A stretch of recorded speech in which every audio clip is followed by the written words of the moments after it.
Now, the other day I was under here doing some other stuff when I noticed, and it's less so now, but my master cylinder was just soaked. And I lay here for a minute and kind of thought about it and kind of decided to have a little closer look. And you're not going to see the detail, and I don't think it's even quite the same condition, but you can see, you've got two hoses connecting at the top of the cylinder that feed up to the hard lines coming from the reservoir.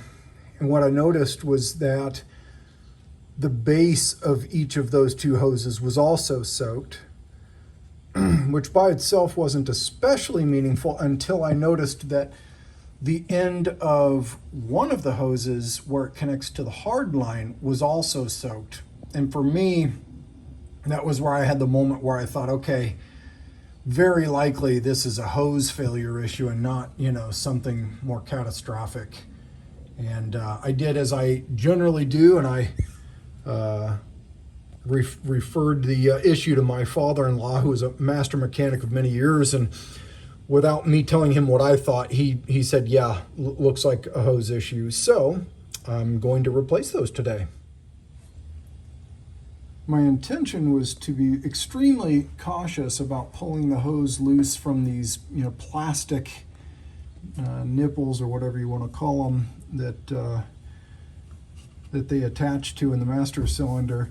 But as I was doing that, it just started to come right on out of the master cylinder, and and then before you knew it, brake fluid was leaking. So I made some effort to capture it, in this old bottle here, and obviously didn't do a great job. I'm gonna kind of hurry up and get that stuff cleaned up here because it eats paint.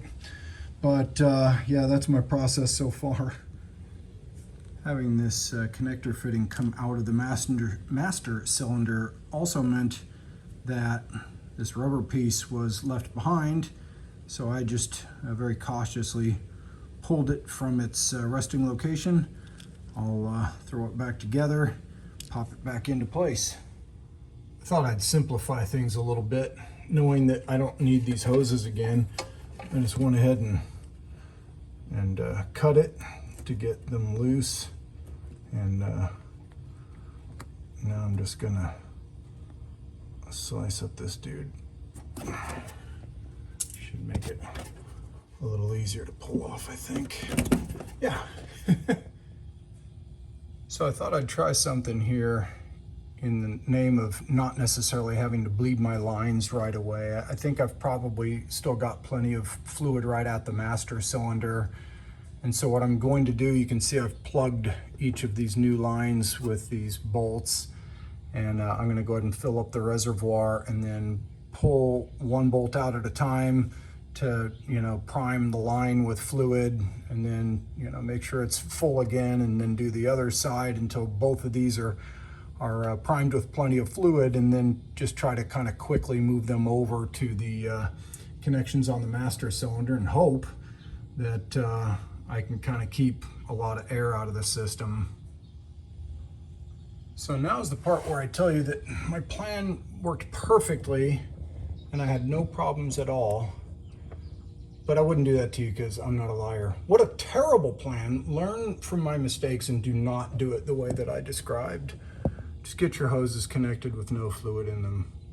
I don't know what the hell I was thinking. But anyway, I got it connected. Looks to be pretty good. We'll give her a little test drive and hopefully I'll be happy. And that's about it for this project. Thanks for watching.